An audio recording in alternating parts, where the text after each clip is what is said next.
Top 10 most underrated anime you should watch for युडा in 2024। आज हम कुछ ऐसे एनिमे के बारे में बात करेंगे जो कि है काफ़ी बढ़िया, लेकिन ज़्यादा लोगों को इसके बारे में नहीं पता।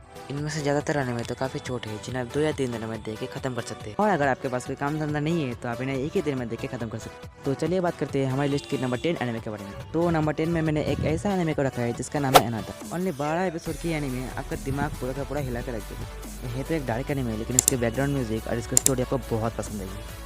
इस एनिमे को देखकर आप तो 2 दिनों तक यही सोचेंगे कि ये है क्या। और अब बात करें इसके एनिमेशन के बारे में, तो आपको कुछ ऐसी ऐसी चीज़ें देखने को मिलेगी। ये 12 एपिसोड की एनिमे बहुत बढ़िया है, आपको जरूर देखना चाहिए। और अब बात करें हमारे लिस्ट 9th एनिमे के बारे में, तो उसका नाम है विलेन सागा। जी हाँ, ये 2 सीजन की एनिमे बहुत बढ़िया है। इसकी कहानी से बहुत पहले की है, जब ताकतवर लोग कमजोर पर हुक्म चलाते थे। इस कहानी का मेन कैरेक्टर जिसका नाम है थॉरफिन, और उसका बाप जो कि एक ताकतवर सोल्जर था, जिसको हमारे कहानी के मेन विलेन यानी आस्केलेट ने मार दिया होता है। और अपने बाप का मौत का बदला लेने के लिए थॉरफिन आस्केलेट की टीम में चला जाता है। और बदला लेने के लिए वो क्या क्या करता है, सब आपको इस कहानी को देखने के बाद ही पता चलेगा। और मजेदार बात यह है कि इस एनिमे का दोनों सीजन हिंदी में भी अवेलेबल है। सिर्फ 48 एपिसोड की एनिमे आपको जीने का एक नया वजह देगी। इससे ज़्यादा अगर मैं कुछ कहूँगा तो स्पॉइलर हो जाएगा, लेकिन मैं बस इतना कहना चाहूँगा कि एनिमे आपको एक बार ज़रूर देखना चाहिए। तो बढ़ते हमारी लिस्ट के अगले एनिमे की तरफ। तो 8 पोजीशन में मैंने जिस एनिमे को रखा है उसका नाम है मॉन्स्टर। मॉन्स्टर नाम सुन के आप ये सोचेंगे कि आप डीमंस पर मॉन्स्टर देखने को मिलेगा, तब बिल्कुल गलत है। और इस एनिमे में हमें एक स्पेनिश डॉक्टर की कहानी दिखाई जाती है, जो कि हमारा मेन कैरेक्टर भी है, जो एक अच्छा और एक्सपीरियंस डॉक्टर है। और ऐसे हुए एक दिन एक बच्चे का इलाज करते हैं जिसका नाम है जोहान लेवर्ड, जिसे बच्चा कहना गलत होगा, क्योंकि 10 साल की उम्र में उसने ऐसे ऐसे काम किए जो एक 25 साल का आदमी भी नहीं कर सकता, जैसे कि मर्डर्स। जोहान बहुत स्मार्ट एक तो मैनिपुलेटर है, जिसके दिमाग के सामने बड़े बड़े इंसान भी फेल हो जाते हैं। बड़े होने के बाद जोहान हमारे मेन विलेन, हमारा मेन कैरेक्टर एन उस डॉक्टर के पीछे पड़ जाते हैं उसे मारने के लिए। लेकिन क्यों, इसे आपको इस एनिमे को देखने के बाद ही पता चलेगा, क्योंकि मैं आपका सोच स्पॉइल नहीं करना चाहता। लेकिन मैं बस इतना कहूँगा कि एनिमे आपको एक न एक दिन जरूर देखना चाहिए, जिसमें से 74 एपिसोड है। तो हमारे लिस्ट के 7वें नंबर पर जो एनिमे है उसका नाम है सोनी बॉय। जी हाँ, पहले 12 एपिसोड की एनिमे सच में औसम है। अगर आप स्कूल में हो तो एनिमे सिर्फ आपके लिए ही बनी है। यहाँ का 36 स्टूडेंट्स अपने आप को एक अलग ही नज़रिए से देखते हैं। अगर आपको टाइम ट्रेवल जैसे कि टोक्यो रिवेंजर्स इस तरह के एनिमे को पसंद है तो आप इस एनिमे को ज़रूर देख सकते हैं। मज़ेदार बात यह है कि सिर्फ कैरेक्टर ही नहीं बल्कि स्कूल का भी एक अलग ही रोल है, जहाँ पूरा का पूरा स्कूल ही एक अलग ही डायमेंशन में चले जाते हैं। इससे ज़्यादा मैं इस एनिमे के बारे में और कुछ नहीं कहूँगा, इसे तो आपको एनिमे देखने के बाद ही पता चल जाएगा। वैसे एक बात बता दूँ कि इस एनिमे के एनिमेशन और आर्ट स्टाइल मुझे तो काफ़ी बढ़िया लगा, लेकिन यह आपके ऊपर डिपेंड है कि इसका आर्ट स्टाइल और एनिमेशन आपको कैसे लगता है। इसका आर्ट स्टाइल और एनिमेशन के साथ साथ इसका कैरेक्टर डिज़ाइन भी काफ़ी बढ़िया है। और अब बात करें हमारी लिस्ट के 6th एनिमे के बारे में, तो इसका नाम है डोरोरो। तो डोरोरो असल में एक इमोशनल एनिमे है, जिसे देखकर आप अंदर से खाली खाली हो जाओगे। अगर आपने नारुतो देखा है तो मास्टर जिराया के डेथ सीन पर आपको जितना ज़्यादा दर्द हुआ उतना दर्द इस एनिमे को देखने के बाद भी होगा।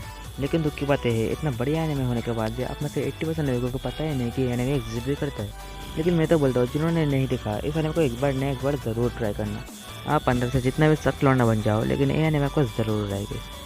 ओनली 24 एपिसोड से जाहिर सी बात है आप 4 या 5 दिनों में देखे खत्म कर देंगे। अगर पसंद आए तो ड्रॉप कर देना, but I am sorry about that कि आप इस एनिमे को कभी ड्रॉप ही नहीं कर पाओगे। मैं यहाँ पर आपको कोई स्टोरी नहीं बता रहा है, ये सब तो आपको एनिमे देखने के बाद ही पता चलेगा।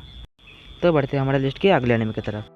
So next anime is erased. नाम तो सुना है, जिन्होंने नहीं सुना मैं बता दूँ, अगर आपको टाइम टेबल जैसी चीज़ें पसंद है तो आप ये एनिमे देखिए। ये एनिमे आपके लिए बनी है। हमारा जो मेन कैरेक्टर है वो एक मैंगा आर्टिस्ट है, but he could not achieve anything, failure भी बोल सकते हैं आप उसको। लेकिन जब भी उसके आसपास कुछ गलत या फिर बुरा होने वाला होता है तभी वो पास्ट में वापस आ जाता है, वो सिर्फ 1 से 5 मिनट के लिए। और वही सेम थिंग उसके साथ वापस से रिपीट होती है। हमारा जो मेन कैरेक्टर है उसकी लाइफ तो पहले से बर्बाद है, लेकिन उसके बैक स्टोरी तो और भी खतरनाक है, जो कि आपको पहले एपिसोड से ही पता चल जाएगी। मैं तो कहूँगा पूरा सीरीज छोड़ो, बस एक ही एपिसोड देख लो, वही काफ़ी होगा आपको इस एनिमे के पैर में गिरने के लिए। अराउंड 12 के आसपास एपिसोड है, जाओ जाकर देख लो, बहुत मजा आएगा। अगर अच्छा ना लगे तो ड्रॉप कर देना, लेकिन फर्स्ट एपिसोड देखने के बाद आप इस एनिमे का कभी भी ड्रॉप नहीं कर पाओगे। और हाँ, ब्लड फ्लड पर मारा मारी पसंद है तो एनिमे के अंदर कूट कूट के बढ़ाए। और अब बात करते हैं हमारे इसके 4th एनिमे के बारे में, तो जिसका नाम है the future daddy. Only 12 episode से पुराना एनिमे है, लेकिन I am sorry about that कि आप में से ज़्यादा लोगों को पता है नहीं कि एनिमे एग्जिस्ट भी करता है इस दुनिया में। इसकी स्टोरी कुछ ऐसी है, जस्ट देख के you are just fall in love. हमारा जो मेन कैरेक्टर है बहुत ज़्यादा साई है, बहुत ज़्यादा शर्माता है, और जो कुछ भी करता है ट्रैक कर करता है, जिसका कोई दोस्त भी नहीं है, बस स्कूल जाता है, नोट्स बनाता है, घर आता है, बिल्कुल मेरी तरह। क्योंकि उसका कोई दोस्त नहीं है तो अपने इमेजिनेशन में एक दोस्त बनाता है, जिसका मैं नाम मैं नहीं बताऊंगा। बस ये जान लो, बस सोता है, उठता है और उसके फ़ोन में एक मैसेज देखता है और अगले ही पल वो सच हो जाता है। और हाँ bro, that's the future diary, जिसे पहले तो कोइंसिडेंस समझता है, लेकिन आगे चल के वो रियलाइज़ करता है कि वही सच है। इसके बारे में मैं और कुछ नहीं बताऊंगा, बस इतना जान लो कि it's really good, it's fantastic anime, ज़रूर देखना। अगर ये नहीं देखा तो क्या देखा भाई। लेकिन आगे चल के वो क्या क्या करते हैं सब देखने के बाद तो आपको और भी ज़्यादा मजा आएगा। तो देखते देखते हम अपने लिस्ट के टॉप 3 एनिमे के पास पहुंच गए। लेकिन वीडियो में आगे बढ़ने से पहले मेक श्योर कि आपने सब्सक्राइब किया है कि नहीं। अगर नहीं किया तो जरूर कर लो, क्योंकि एनिमे से रिलेटेड हर तरह की वीडियो यहाँ पर आएगी। और जिन्होंने पहले से सब्सक्राइब कर रखा है उन्हें दिल से शुक्रिया। तो बात करें हमारे लिस्ट के थर्ड एनिमे के बारे में, तो उसका नाम है 86। अगर आपका अटैक ऑन टाइटन या फिर वॉर जैसी चीज़ें देखना पसंद है तो आप इस एनिमे को ट्राई कर सकते हैं। 2 अलग अलग सीजन है, एक वॉर स्टार्ट है जो कि रुकने का नाम ही नहीं लेता। इस एनिमे को पूरा देखने के बाद आप कहीं ना कैसे खाली खाली महसूस करने वाले हैं। इस एनिमे को पूरा देखना और फर्स्ट एपिसोड पूरा समझने की कोशिश करना। लास्ट 5 मिनट तक इनफ तुम्हें ये समझने के लिए कि एनिमे कितना औसम है। मैं और कुछ नहीं कहूँगा, बस जाओ जाके एनिमे ट्राई करो। अगर टॉप 3 पर है तो कुछ ना कुछ तो होगा इस एनिमे के अंदर। बहुत बढ़िया एनिमे है, जाओ जाके अभी इसे देखो। टॉमी तो टॉमी एक ऐसा एनिमे है जैसे कि मुझे सच में डर लगा था। बस 2 एपिसोड है 10-10 मिनट के, जाओ अभी ट्राई करो, अभी खत्म हो जाएगी। बस ये तो एक डार्क एनिमे, लेकिन नंबर 2 पर रैंक है तो इसका मतलब कुछ ना कुछ तो होंगे इस एनिमे के अंदर। इस एनिमे का जो मेन कैरेक्टर है उसका नाम है टॉमी, जो मर चुकी है लेकिन हर बार किसी ना किसी तरह से वापस आ जाती है। इसमें से 2 एपिसोड है 10-10 मिनट के, यानी ओनली 20 मिनट्स के एपिसोड। बहुत बढ़िया है। और अब बात करें इसके मेन कैरेक्टर की, तो हर बार किसी न किसी तरीके से खुद को मरवाती ही है। ये सब को देखते हुए समझ आने लगता है और बार बार एक नया उपाय निकलते हैं खुद को मरवाने के लिए, जिससे से ज्यादा दर्द हो। और बड़ी बात यह है कि इस एनिमे तो हिंदी में भी अवेलेबल है। ये है तो एक डार्क एनिमे है लेकिन बहुत मजेदार है, आपको जरूर देखना चाहिए। और अब बात करें हमारे लिस्ट के फर्स्ट एनिमे के बारे में, तो उसका नाम है ब्लीच। जी हाँ, ब्लीच एक ऐसा एनिमे है जिसे आप भूल ही नहीं पाओगे।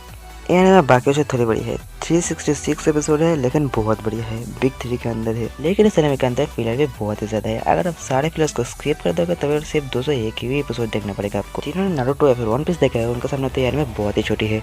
अगर आपको नारुतो या फिर वन पीस पसंद आया तो आपको ये एनिमे भी जरूर पसंद आएगी। एनिमे नारुतो से तो काफी अलग है, लेकिन इसके मेन कैरेक्टर को देख के आपको कहीं ना कहीं नारुतो की याद जरूर आएगी। बात करें इसके मेन कैरेक्टर के बारे में, तो उसका नाम है इचिगो कुरोसाकी। जैसे डिमन स्लेयर में डिमंस और अटैक ऑन टाइटन में टाइटन्स है, वैसे इस एनिमे के अंदर होलोज है। और होलोज भी 2 टाइप्स के होते हैं, एक है अच्छे होलोज और एक बुरे होलोज। जो अच्छे होलोज होते हैं उन्हें सोल कहा जाता है और बुरे होते हैं उन्हें होलोज ही कहा जाता है। और इसके मेन विलन के बारे में क्या ही बताऊं, हमारा जो मेन विलन है उसका नाम है सोसुके आइसेन। इस एनिमे में जो कुछ भी होता है सब उसका प्लान होता है, यहाँ तक कि हमारे मेन कैरेक्टर के बर्थ होना भी उसका ही प्लान है। उसका बहुत बड़ा मैनिपुलेटर है, उसका दिमाग के सामने बड़े बड़े फेल हो जाते हैं। बहुत बढ़िया एनिमे है, आप इसे देख सकते हैं। ये थी हमारे लिस्ट की टॉप 10 बेस्ट अंडररेटेड एनिमे, जो कि एक से बढ़कर एक। मैं तो कहूँगा आप इन सबको देखो और कमेंट में अपना ओपिनियन बताना कि कैसा है। और नेक्स्ट वीडियो आपको किस टॉपिक पर चाहिए तो उस कमेंट में जरूर बताना। तो तब तक के लिए बाय बाय, टाटा।